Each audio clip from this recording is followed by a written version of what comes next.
19 जुलाई 2025 शनिवार का दैनिक पंचांग। ये पंचांग खगोलीय गणनाओं और ज्योतिषीय सिद्धांतों पर आधारित है जो किसी भी मानक भारतीय पंचांग के लिए मान्य होते हैं। पंचांग के मुख्य घटक। पंचांग हिंदू ज्योतिष का एक महत्वपूर्ण अंग है जो 5 मुख्य तत्वों तिथि, नक्षत्र, योग, करण और वार पर आधारित है। ये सभी तत्व मिलकर किसी भी दिन की ऊर्जा और विशेषताओं का निर्धारण करते हैं। तिथि चंद्र दिन श्रावण कृष्ण नवमी रात्रि 2:42 बजे तक, उसके बाद दशमी नवमी तिथि। यह तिथि ऊर्जा और दृढ़ संकल्प से जुड़ी है। हालांकि कुछ ज्योतिषीय परंपराओं में इसे उग्र तिथि माना जाता है, जिससे नए और महत्वपूर्ण कार्यों को शुरू करने से बचने की सलाह दी जाती है।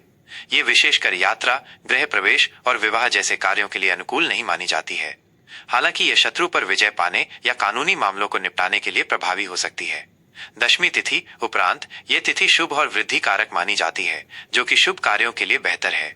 वार सप्ताह का दिन शनिवार। शनिवार ये दिन भगवान शनिदेव और हनुमान जी को समर्पित है। इस दिन दान पुण्य, विशेषकर लोहा, तेल, काले तिल या काले वस्त्रों का दान करना शुभ माना जाता है। शनिवार को न्याय, अनुशासन और कर्मों का फल देने वाला माना जाता है। कुछ लोग इस दिन नए कार्य शुरू करने से बचते हैं, लेकिन ये आध्यात्मिक साधना और पुराने अटके कार्यों को पूरा करने के लिए उत्तम है। नक्षत्र तारामंडल भरणी रात्रि 12:37 बजे तक, उसके बाद कृत्तिका। भरणी नक्षत्र यह नक्षत्र शुक्र ग्रह से शासित है और इसका प्रतीक योनि या त्रिकोण है। यह ऊर्जा, इच्छा शक्ति, रचनात्मकता और परिवर्तन से जुड़ा है। भरणी नक्षत्र में जन्मे लोग दृढ़ निश्चयी, कलात्मक और कभी कभी थोड़े उग्र स्वभाव के हो सकते हैं। यह परिवर्तनशील और गतिशील ऊर्जा प्रदान करता है। कृत्तिका नक्षत्र उपरांत यह नक्षत्र सूर्य द्वारा शासित है और इसका प्रतीक कुल्हाड़ी या छुरी है। यह अग्नि, शुद्धिकरण, तीक्ष्णता और दृढ़ता से जुड़ा है। कृत्तिका नक्षत्र में शक्ति, नेतृत्व और नई शुरुआत की ऊर्जा होती है, लेकिन यह कभी कभी संघर्ष या कठोरता भी ला सकता है। योग सूर्य और चंद्रमा की स्थिति। शूल योग रात्रि 12:55 बजे तक, उसके बाद गंड योग।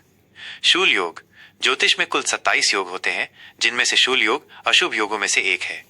शूल का अर्थ कष्ट या पीड़ा होता है, इसलिए इस योग के दौरान महत्वपूर्ण निर्णय लेने, नए कार्य शुरू करने या यात्रा करने से बचने की सलाह दी जाती है। ये विघ्नों और बाधाओं का संकेत दे सकता है। गंड योग उपरांत यह भी अशुभ योगों में गिना जाता है।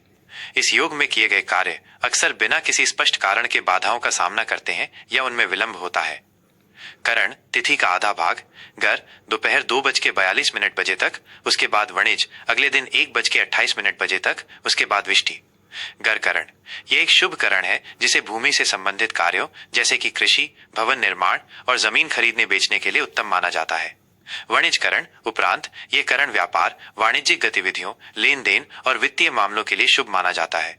विष्टिकरण भद्रा उपरांत विष्टिकरण को भद्रा के नाम से भी जाना जाता है और इसे ज्योतिष में सबसे अशुभ करणों में से एक माना जाता है।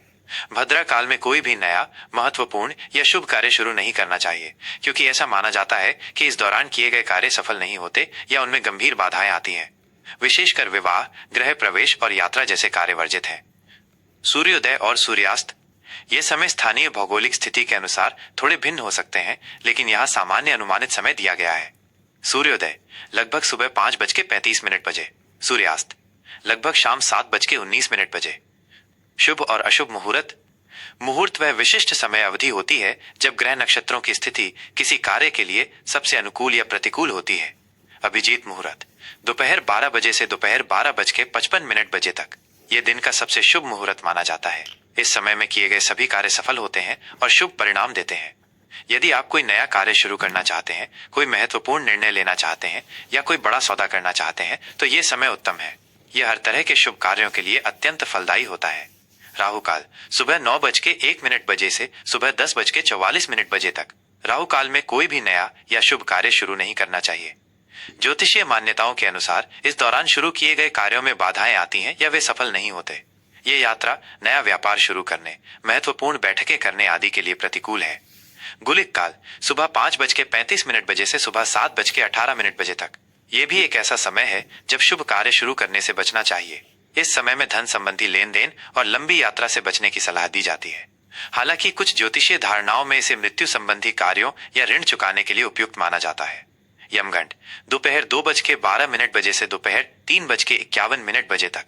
यमगंड काल में यात्रा करने या किसी नए कार्य की शुरुआत करने से बचें, क्योंकि ऐसा माना जाता है कि इस दौरान किए गए कार्य में परेशानी आ सकती है या उनके परिणाम अच्छे नहीं होते। दुर्मुहूर्त सुबह 7:41 बजे से सुबह 8:34 बजे तक। ये भी एक अशुभ मुहूर्त है।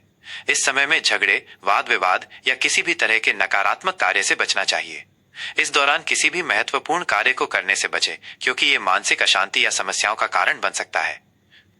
प्रमुख ग्रहों की स्थिति। गोचर ग्रहों की स्थिति का व्यक्ति के जीवन और दिन भर की ऊर्जा पर गहरा प्रभाव पड़ता है। सूर्य कर्क राशि में। सूर्य का कर्क राशि में गोचर भावनात्मकता, पारिवारिक सुरक्षा और घर से जुड़ाव पर जोर देता है। यह व्यक्तिगत संबंधों और जड़ों को मजबूत करने का समय हो सकता है। चंद्रमा मेष राशि में। चंद्रमा का मेष राशि में गोचर ऊर्जा, पहल और स्वतंत्र भावना को बढ़ावा देता है। यह त्वरित निर्णय लेने और नए विचारों को लागू करने के लिए प्रेरित कर सकता है, लेकिन आवेग को नियंत्रित करना महत्वपूर्ण है। 19 जुलाई 2025 का ज्योतिषीय महत्व। यह दिन श्रावण मास के कृष्ण पक्ष की नवमी तिथि है। श्रावण मास भगवान शिव को समर्पित है, इसलिए इस दिन भगवान शिव की पूजा अर्चना, रुद्राभिषेक और जल अर्पण विशेष फलदायी हो सकता है। हालांकि नवमी तिथि और शूल योग का संयोग कुछ मामलों में चुनौतीपूर्ण हो सकता है, इसलिए महत्वपूर्ण कार्यों को अभिजीत मुहूर्त में ही करने का प्रयास करें। दिन का उत्तरार्ध, विशेषकर रात्रि 12:37 बजे के बाद जब नक्षत्र और योग में परिवर्तन होता है, ऊर्जा में कुछ बदलाव ला सकता है। मुझे उम्मीद है कि ये पंचांग जानकारी आपके लिए उपयोगी होगी। 19 जुलाई 2025 वृषभ राशि का गहन दैनिक राशिफल। वृषभ राशि के जातक होने के नाते आज का दिन आपके लिए स्थिरता, चिंतन और व्यावहारिक सोच का रहेगा। आप अपनी क्षमताओं पर भरोसा करेंगे और किसी भी कार्य को धैर्यपूर्वक पूरा करने का प्रयास करेंगे। आपकी स्वाभाविक प्रवृत्ति सुरक्षा और आराम की ओर होगी, जिससे आप अनावश्यक जोखिमों से बचेंगे। करियर और व्यावसायिक जीवन। कार्य क्षेत्र में आज का दिन शांत और उत्पादक रह सकता है। आप अपने कार्यों को लगन और बारीकी से पूरा करेंगे, जिससे आपके वरिष्ठ और सहकर्मी प्रभावित होंगे। ये किसी भी लंबित कार्य को पूरा करने या अपने कौशल को निखारने का एक अच्छा समय है। कुछ नए अवसर सामने आ सकते हैं, लेकिन आप उन्हें तुरंत स्वीकार करने के बजाय सावधानी पूर्वक मूल्यांकन करेंगे। धैर्य आपकी सबसे बड़ी पूंजी होगी। व्यवसायियों के लिए आज का दिन वित्तीय योजना बनाने और भविष्य की रणनीतियों पर विचार करने के लिए अनुकूल है। नए निवेश या बड़े सौदों में प्रवेश करने से पहले सभी आवश्यक शोध और विश्लेषण अवश्य करें। आपकी व्यावहारिक बुद्धि आपको सही निर्णय लेने में मदद करेगी। आर्थिक स्थिति और धन प्रबंधन। आर्थिक मोर्चे पर आज का दिन संतुलित और स्थिर रहने की संभावना है। आय के नियमित स्रोत बने रहेंगे और आप अपनी वित्तीय स्थिति को सुरक्षित महसूस करेंगे। यह बचत और निवेश के बारे में सोचने का एक अच्छा समय है। आप दीर्घकालिक वित्तीय लक्ष्यों पर ध्यान केंद्रित कर सकते हैं, जैसे कि संपत्ति खरीदना या सेवानिवृत्ति के लिए योजना बनाना। हालांकि किसी भी अप्रत्याशित खर्च के लिए तैयार रहें, विशेषकर घर या वाहन के रख रखाव से संबंधित। आवेग में खरीदारी करने से बचें और अपने बजट के अनुसार ही चलें। आपको किसी वित्तीय विशेषज्ञ से सलाह लेने का विचार भी आ सकता है, जो आपके लिए फायदेमंद साबित हो सकता है। संबंध और सामाजिक जीवन। व्यक्तिगत और पारिवारिक संबंधों में आज आपको शांति और सामंजस्य की तलाश रहेगी। आप अपने प्रियजनों के साथ गुणवत्तापूर्ण समय बिताना पसंद करेंगे। जीवन साथी या प्रेमी प्रेमिका के साथ संबंध मधुर और सौहार्दपूर्ण रहेंगे। आप भावनात्मक सुरक्षा और स्थिरता महसूस करेंगे। यदि कोई पुराना विवाद है तो उसे सुलझाने का ये एक अच्छा समय है, क्योंकि आप समझदारी और समझौतावादी रवैया अपनाएंगे। दोस्तों के साथ सामाजिक मेलजोल आपको आनंद और संतुष्टि देगा। किसी सामाजिक कार्यक्रम या सभा में भाग लेने का मौका मिल सकता है, जहां आप सहज महसूस करेंगे। अपनी भावनाओं को व्यक्त करने में संकोच न करें, लेकिन हमेशा सम्मान और प्रेम के साथ। स्वास्थ्य और कल्याण। स्वास्थ्य के दृष्टिकोण से आज आपको संतुलित दिनचर्या बनाए रखने की सलाह दी जाती है। वृषभ राशि के जातकों को अक्सर गले और गर्दन से संबंधित समस्याएं हो सकती हैं, इसलिए इन क्षेत्रों का विशेष ध्यान रखें। आराम और पर्याप्त नींद लेना आपके लिए महत्वपूर्ण है, क्योंकि तनाव आपके शारीरिक और मानसिक स्वास्थ्य को प्रभावित कर सकता है। अपनी दिनचर्या में हल्के व्यायाम जैसे योग या पैदल चलना शामिल करें। संतुलित आहार लें और अधिक तैलीय या मसालेदार भोजन से बचें। प्रकृति के करीब समय बिताना या बागवानी करना आपको मानसिक शांति और ताजगी प्रदान कर सकता है। अपने शरीर की जरूरतों को सुनें और उसके अनुसार कार्य करें। आज के लिए विशेष सलाह और उपाय। अपनी धैर्यवान प्रवृत्ति को बनाए रखें, विशेषकर जब चीजें आपकी अपेक्षा के अनुरूप न हो। किसी भी महत्वपूर्ण निर्णय में जल्दबाजी से बचें और सभी पहलुओं पर विचार करें। शनिवार के दिन शनि देव को प्रसन्न करने के लिए शनि स्तोत्र का पाठ करें। गरीबों और जरूरतमंदों को भोजन या कंबल दान करना आपके लिए शुभ फलदायक होगा। अपने आसपास के वातावरण को साफ और व्यवस्थित रखें, इससे सकारात्मक ऊर्जा का संचार होगा। यह राशिफल सामान्य ज्योतिषीय गणनाओं और गोचर पर आधारित है। आपके व्यक्तिगत जन्म कुंडली में ग्रहों की विशिष्ट स्थिति और दशा के अनुसार परिणामों में भिन्नता हो सकती है। अपने दिन को और बेहतर बनाने के लिए आप अपनी अंतर्ज्ञान और विवेक का भी उपयोग करें।